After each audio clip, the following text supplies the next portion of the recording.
The year is 1981. We have just seen a little movie made by two of the most successful directors of the past decade called Raiders of the Lost Ark. But we know better than those guys. We're going to fix it. Cue the intro.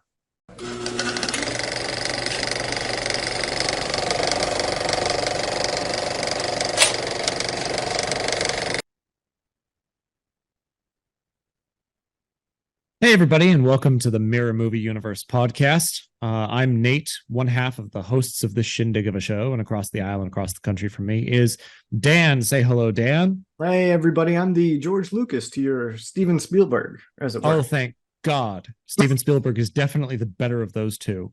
And basically anywhere in the Raiders movies that you like something, it's a Spielberg choice and not a Lucas one. But yeah, like Dan mentioned early in the episode, we're talking about Raiders of the Lost Ark today. And in order to talk about what we like and what we would fix, we're gonna have to talk about what happens in Raiders of the Lost Ark. So let me take you through that, as I usually do on this show. So Raiders of the Lost Ark opens in 1936 in South America, and we meet this explorer who's walking through with a band of people helping him schlep all of his stuff and explore through the jungle. And they come across this temple, and several of them get scared away. And he goes into the temple and discovers this golden idol there, and he's trying to swipe this idol without triggering any of the traps. And we're introduced to this character's sort of tenacity. He plans ahead and figures things out. He's obviously very intelligent and forward thinking, but he's also willing to kind of roll with the punches when things go to absolute crap, which they do when the whole temple starts collapsing. The guy he's with, who's played by Alfred Molina, betrays him. He doesn't throw him his signature whip in order to swing across a chasm, and runs and gets killed by a trap because of his carelessness. And our dude escapes the temple. This is our title character, Indiana Jones. Indiana Jones is met by a rival explorer, a French guy named Belloc, outside the temple, that takes the idol, the golden idol, away from him and sets some natives onto his path. And these natives chase him to a river, and he escapes in a plane. And the first 10 minutes of the movie set up this microcosm for the rest of the film. Turns out Indiana Jones is a professor at King's College. He's a professor of history, and he's lecturing a class one day when Army Intelligence shows up. Two guys from Army Intelligence, one of which plays one of the pilots in episode 4 of Star Wars, which is hilarious. These Army Intelligence guys shows up, and they say, oh, hey, there's a big archaeological dig going along in Egypt, and it's run by the Nazis, because in 1936 the Nazis are doing their thing. World War II hasn't started yet, but hey, here we are. So they say that the Nazis have discovered Tanis, this ancient city that was wiped clean by the desert in a sandstorm that lasted for a whole year, because the Egyptians had taken the Ark of the Covenant away from the Hebrews. And this is supposedly the last resting place of the Ark of the Covenant. Indiana Jones knows who can help him out on this. He goes in search of Abner Ravenwood and his daughter Marion, because they are in possession of a medallion that has some clues as to where the Ark is located. He finds Marion. Her father is dead. His old mentor it has passed away, and they go on an adventure when they are beset by Nazi assassins trying to kill them. They eventually get to the desert. They meet up with a local digger named Sala, who is a wonderful character played by John Rhys Davies. And they go out and kind of under the noses of the Nazis discover the Ark, because they know that on one side of this medallion, because I have the thing on one side of the medallion, it tells you where to put the stick and how tall the staff it is in this room called the map room. And the light from the sun shines through a hole, and it hits this, and a laser beam shows you where the Ark is. But on the other side, it says to take back one length to honor the god whose Ark this is. So the Nazis, one of them picked up this medallion and it burned into his hand, but it only burned one side. So they're looking in the wrong place. And Indiana and Sala know where to look. And so they find the Ark. Meanwhile, Marion is captured in a fight in Cairo, and she's kind of out of the game for a little bit. She is hanging out with Belloc, who is also he's that rival French archaeologist. He's also working with the Nazis.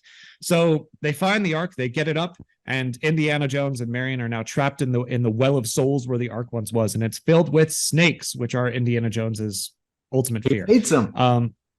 He hates them. He hates snakes. So they get out of the Well of Souls by knocking one of the walls down with a big statue. They fight a guy who's going to load the Ark into an airplane. Indiana Jones can't beat him, so he just gets chopped up by a propeller, which is just wonderful.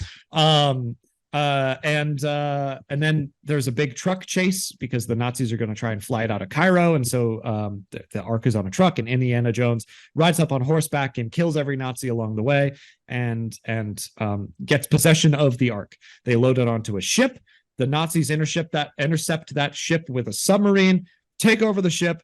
Indiana Jones and Marion are captured, and at the last bit of the film, they're on this secluded island in the Mediterranean. The Nazis are opening the Ark and they're all looking at it and all this kind of stuff. And Indiana Jones and Marion Ravenwood are the only two people who have their eyes shut throughout the entire ordeal. And all of the Nazis get melted to smithereens or blown up. And it's very cool. The film ends with them taking the Ark back to the United States, and they're assured by the government that top men are working on it, and they're not going to let Indiana Jones research it, despite the fact that he found it and he's an archaeological genius. And he says, "Who are these top men?" And the guy looks at him and he just says, "Top men." And then the last shot of the film is a guy hammering the Ark into a crate and pushing it through a warehouse that has thousands of crates in it, presumably of other dangerous artifacts. So the U.S. government just has mothballed somewhere. And then the credits roll. It's a wonderful film, features my favorite kind of Nazis, dead Nazis, and it's just wonderful. It's my favorite film of all time. You might see hung on a piece of rocket that I built in college back here, my bullwhip, because I have one of those. I've got the headpiece of the Staff of Ra made up in bronze with the crystal and everything. I love this movie, but by common parlance on this show, Dan goes first and talks about what he likes. What do you like about Raiders of the Lost Ark? Well, I'm not going to steal everything. Like, you're going to be able to talk about stuff. Yeah. Let me go through a couple little things and then I'll open the floor. So I love the opening scene. It's iconic for a reason. It's fantastic. It's heart pounding, very adrenaline junkie kind of thing. It also does a really good job, like you said, of setting up everything you need to know about Indiana Jones. He is really good at solving riddles and problems. He's great at grave robbing. He hates snakes. And he has like a callous disregard for other human life. As everyone in his party is just killed. He kills so many people without a care in the world. There's a bit in the middle where a guy comes up in Cairo and he's like, "Oh, I'm gonna sword fight you," and he just takes out a gun and shoots him.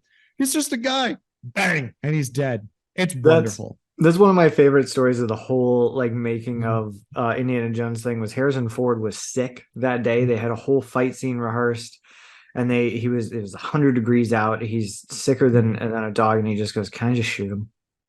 And so that's what he did. Yeah. It's like, I have a gun. Why not? Yeah. I think that they did a really great job with the Ark itself. It's tough when you're doing a real historical artifact like that means a lot to so many people, and they do a really great job of making it look like it's supposed to look. It's a little bit bigger, but hey, it's for a movie, so I think that's fine. Yeah. The guest stars in this are fantastic. John Rhys Davies, as you said, is solid, is amazing. But I really want to give just all the love in the world to Karen Allen as Marion. Yeah, she is so good in this movie. Definitely far and away the best companion. I don't even like using that word or whatever of Indy in all of his movies. That scene where they meet shows you so much about her character and what he's means to her. As soon as he doesn't even come into the frame, his shadow fills the frame. Yes, it does. Completely overshadowing her.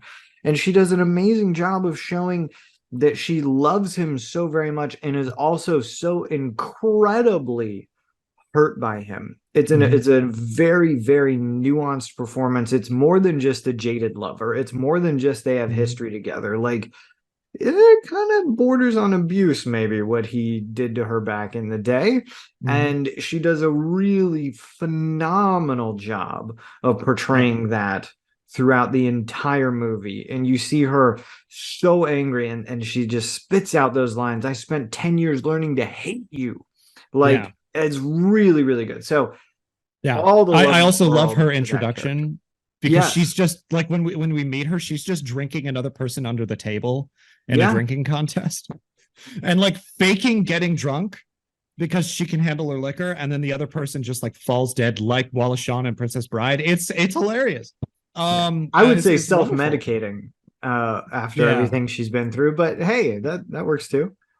Yeah. I think that that character's done really well too. Yeah. So What what else do you else do like? you love about it? That's my short list, and I want to give you the floor. I've got a longer list, Dan, and let me tell you, the story in this movie is tight and perfect. Everyone talks about how Back to the Future is like the greatest script ever made because it's like, oh, it's so tight, and oh, there's no fat in the movie, and it's just perfect. Everything is set up and knocked down so perfectly.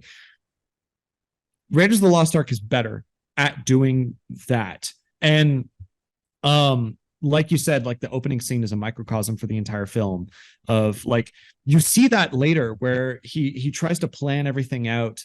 Like he's obviously very intelligent, and then like things just go to crap. And he has to deal with it. And it's absolutely wonderful. Also, I like that Indiana Jones isn't like a Superman in the Mhm. 1980s, and this is starting to get into the 80s. All of the action heroes was like, Sylvester Stallone, shooting a bunch of people, or Arnold Schwarzenegger, and all of this kind of stuff. Mhm. And you Um, see him get hurt badly in this yeah, movie. he gets shot. He almost gets chopped up by the propeller. He gets like punched in the face, like multiple concussions. And he's showing his the degree to which he is hurt by the end of the movie. He tells Marion, he's like, it's not the years, it's the mileage, because he's beat up. He's just a normal guy who believes very strongly in this quest, and he keeps getting back up when he gets punched and even shot. It's great. um I i really hope i that this character always stays that way, and that they never try to, have I don't know, like a nuclear bomb go off and have him get thrown miles away in a fridge and There's a survive. spoiler alert. We're never going to do Crystal Skull. We're never going to do Crystal Skull on the show. I'll say one thing about that because you brought it up. The original script for Crystal Skull was written by Frank Darabont, who Yeah. made The Shawshank Redemption, and it's actually supposedly pretty good, and doesn't contain a lot of the ridiculous stuff. And he gave it to Spielberg and Lucas, and Lucas is like, well, I'll just make some edits. I'll change some stuff. And that's alludes to what I said earlier, where a lot of a lot of what you love about this movie is just Spielberg doing everything he loves. I got to give credit to somebody else though, because the sound in Indiana Jones is better than the sound in any other movie. um Really? the gun sound is unique to Indiana Jones for his revolver. The whip is very like not just the crack, but like the drawing back. It's like this sound. And the all of the sounds around like the arc and all of that. And there is a sound that was started in this movie.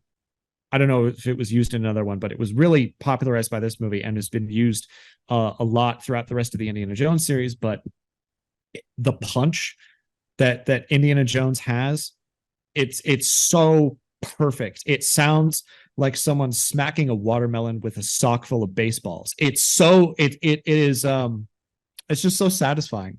And of course they use like the Wilhelm scream, like that that is used everywhere.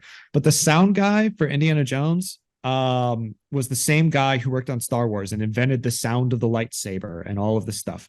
And he's worked on 10,000 other things. And I can almost guarantee that if you remember a sound from a movie and it's like, that's the sound of that thing, that thing, like the lightsaber or the blaster or the Indiana Jones whip or whatever. It's a Ben Burt sound effect, and he does wonderful stuff with this movie. And then the last thing, this is going to sound really weird, but I love the lighting in this movie.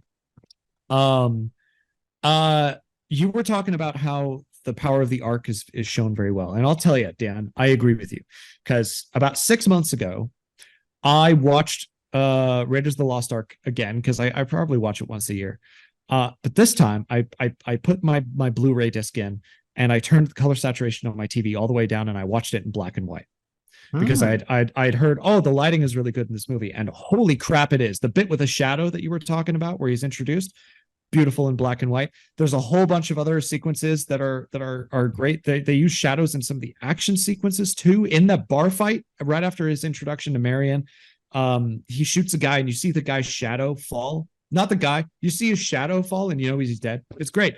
But when they take the arc out of its concrete slab thing, Spielberg is very good at telling you without telling you where everything is in the scene. Like, you can draw a map of every scene and say this character's here, and all this is very well blocked and pasted.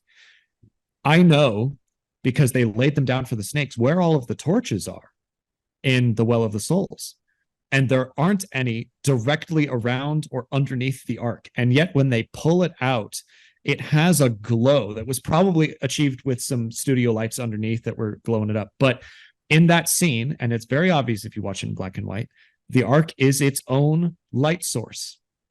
It glows by itself. It's not just a shiny thing that's reflecting the torchlight. And I never got that until I watched it in black and white. But God, I love this movie. I love everything about it. And yeah, well, not everything. I have one fix. But all right.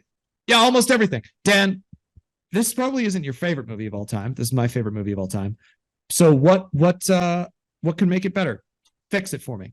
Yeah. Fix Raiders. I almost feel a little bit bad doing this, because I'm gonna make you hate Indiana Jones. Now, okay. Cool. All right. Yeah. The character, at least. So we know that he has this past with Marion. It's kind of alluded to. Going back and watching this movie as an adult, I picked up on a lot of stuff that I missed as a kid. Yes. And I mean a lot. Yes. Marion says, what does she say to Indy? She says, I was a child. Child. Yeah. Okay. Well, you found my fix too, because what? Congrats. Yeah. Because I hate that. Yeah. I hate that part of the script. I don't know what Lawrence Kasdan and Spielberg and Lucas were doing, because Lawrence Kasdan also contributed to the script. Yeah. I hate it. I hate that part of the movie so much. And more than that, I hate Indy's response, because he doesn't say, no, you weren't. You were 20. He doesn't say, no, we were both kids. He says the worst possible thing he could say. Do you know what he says? He says, you know what you were doing. You knew what you were doing. Yeah. Oh, I don't like it. It's skin-crawlingly bad. Yep. It's like, for 1981, it's bad. And for now, it's like awful. It's the one thing I don't like about the character. It's just terrible. I think, like, all you would need to do is toss in a line, like, explaining, like, oh, like, he was a graduate student of her father's, and he was 25 and she was 22 and whatever. But it's not that. And what's even worse is in the novelization, which is not official, whatever. It has no pertaining to the movie. The age gap is actually pretty damn severe. Like, she's a teenager and he's in his 20s, and it's not okay. I don't like it. No, yeah. I don't like it at all. It not only is it bad. I mean, okay, so it gives Karen Allen a ton to do with this, and she nails the performance, and I love everything that she does that's so nuanced and everything with that. But Indy himself faces no repercussion in this film. He doesn't even apologize to her. When he says he's sorry about her dad dying, not about anything that he did. Yeah. And it doesn't give him an opportunity to learn. Well, it gives him an opportunity to learn, but he doesn't, because the script doesn't bother with it. I don't like it. Yeah. Yeah. My fix was going to be to add a scene later on in the film when he does apologize to her, and it gives him a little bit of chance to grow, probably when they're in the boat and they've been like beaten up and everything, and he just looks at her and he's like, I'm sorry for getting you into this. And then she could say, no, it's fine, like this is, I'm happy to be here with you or something. And then he could say, and I'm sorry for everything I did all those years ago. Like if Yeah. you're going to double down on having the character Yeah. do those things, there has to be a repercussion for it. Yeah, either put that in the boat or put it in at the end when he's all like, you know, sad about losing the ark. Because that's a moment of self-realization too that I might, we might carry through. But yeah, it's not great. That's not I agree that's what needs to be fixed about this movie. Yeah. I don't think that's how I would fix it. Instead of, like I'd have them still be in a relationship before, but established through conversation, partially through her and partially through the scene with Army intelligence before that, like, they were in a relationship and he left her because like her father was getting like super obsessed with the ark and he disagreed with him or something, and he just had to like, he was just like, I'm out, see ya, or whatever. I'm gonna go and work for fortune and glory. You can look for your religious artifact. I'm in it for the money. Very Han Solo, immature kind of thing. Mm-hmm. And so he leaves, breaks up with her in a really bad way. So maybe with the Army intelligence guys, he's like, I can't, I don't want to go to her father. Like, we had a falling out. I think he does say we had a falling out, but they never explain why. Yeah. And and make that the thing, because then when he comes back and says, hey, I'm looking for the ark, it's almost insult to injury. Her father's dead, and this guy who was against the entire quest and only wanted money is coming back and being like, hey, I want to find this thing. It kind of seems like a two-faced disingenuous kind of thing, and you can get rid of all of the stuff with her being significantly younger than him. I hate that. I hate that about the writing of this character. And if I could just skip that one line of dialogue. So would you cut that out? Would you cut out the I was a child, so it would go from her saying I was in love to him saying you knew what you were doing? Just take that out and add in some more. Yeah, because that still makes him a jerk, but not like a creepy jerk. Like, yeah. Yeah. I like, there are characters that I like more than Indiana Jones in film. When I say that Indiana Jones is my favorite movie, it's because of how it was made and all of the details and all of this and how it makes me feel, especially to watch 87 Nazis die. But Indiana Jones could be my favorite character if they changed that one thing about him. And yeah. And whether they did it with an apology or changed the nature of the conflict of the two. Yeah. But yeah, I don't know. This is the most I'm we've glad ever agreed in an on a episode fix. before. Yeah. Yeah. Oh, well, you probably just looked at my notes, which I have right here, and stole it from me. No, I had a backup just in case we agreed, but this is such an interesting discussion. I'm not even going to mention it. Okay. I agree though. Like, and mine, I kept trying to figure out why did they do it? Was it to make him a flawed character? Was it to do whatever? I think that they did it to make Marion more interesting, to give the actress a lot to do with it.